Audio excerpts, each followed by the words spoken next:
gudoomiyaha muasasada Ar-Raxme xifdiga Quraanka Kariimka Sheekh Mustafa Aadan ayaa ka qayb galay xaflad loo qabtay furitaanka sanad dugsiyeedka Markis Ridwaan ee magaalada Burco.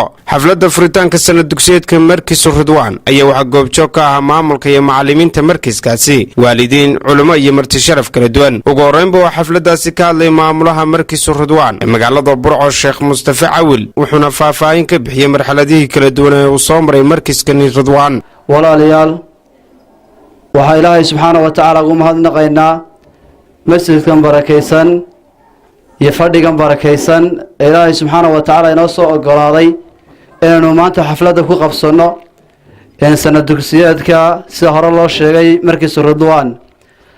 Markis Ridwaan waa markis ka jira magaalada gobolka Togdheer gaar ahaan xaafadda Saylada. markiskani waxaa la soo bilaabay 2015 bishii 8 ayaa la soo bilaabay. intaana waxa uu soo saarayay ama uu ka soo baxaysay arday. markiskuna waxa uu xiriir fiican u lahaa maraakista shariicada islaamka lagu barto ee gobolka.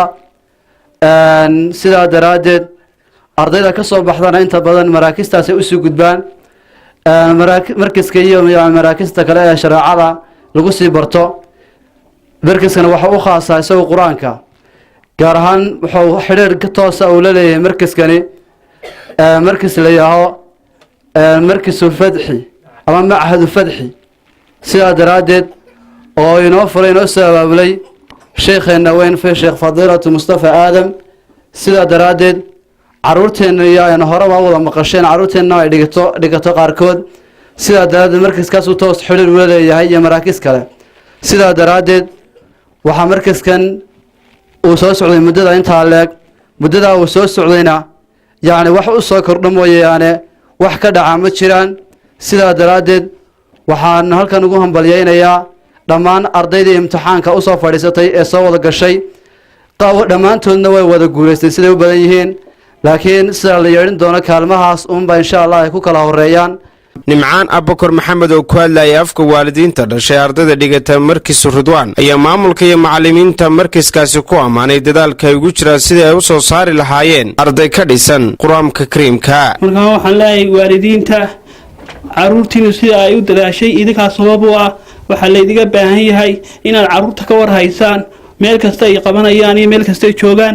macallimiintu haday tahay iyo haday waalidiinta tahay dhammaan inay ka war hayaan.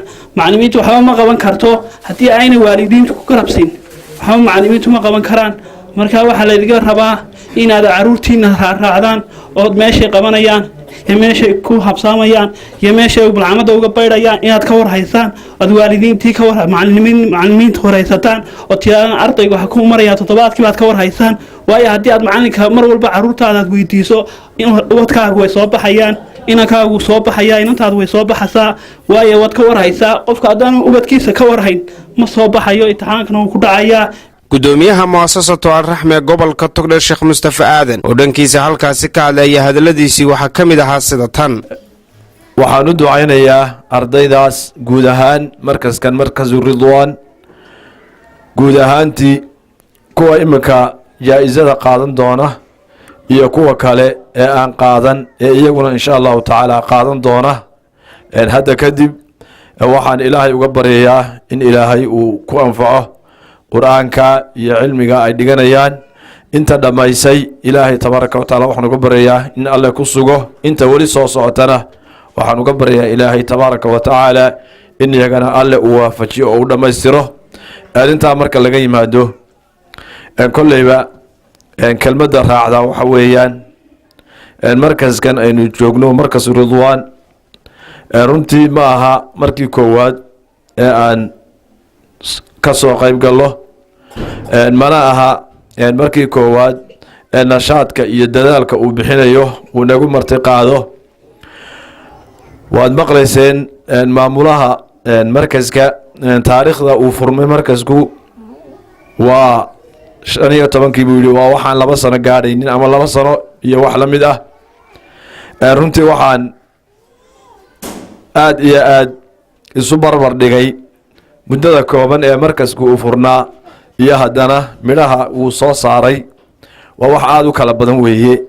waxaan rajaynayaa insha allahu tacaala ilaahay tabaaraka wa tacaala inuu usii daa'imiyo camalka oo usii islaaxiyo dadaalka ay wadaan iyo himilooyinka ay doonayaan inay xaqiijiyaanna ilaahay tabaaraka wa tacaala uu u hirgeliyo kolleyba si horeba loo sheegay waxaan ka mid ahaa aniga iyo qayb kale oo ka mid ah culimmada gobolka togdheerba macad lagu baran doono ama lagu barto culumta shareecada inaanu aasaasnay macadka isaga magaciisa waa machad ulfatxi ayaa la yidhaahdaa lilculuumi machad ulfatxi athaanawi lilculuumi asharciya wallugati alcarabiya macadkaasi waa maxad hadda sana dugsiyeedkiisii labaad ayaa bilaabmay oo hadda ardayda qoraalkeedina weli uu socdaa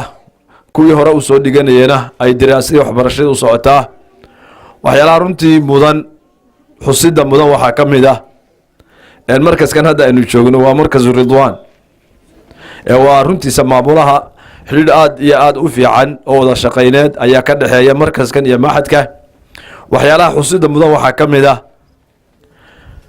maraakis fara badan oo ka waaweyn markaskan ayaa furan magaalada ka furan oo qur-aanka lagu barto haddana ardayda ugu badan marka laga yimaado muasasatu raxma ardayda ka timi ee maxadka ka soo gashay marka intaa laga reebo tirada ugu badan ee ardayda ah ee ka soo gashay maxad magaalada ku yaala waxaan u jeedaa markas qur-aan oo magaalada ku yaala waxay noqotay ardaydii ka soo gashay markasu ridwaan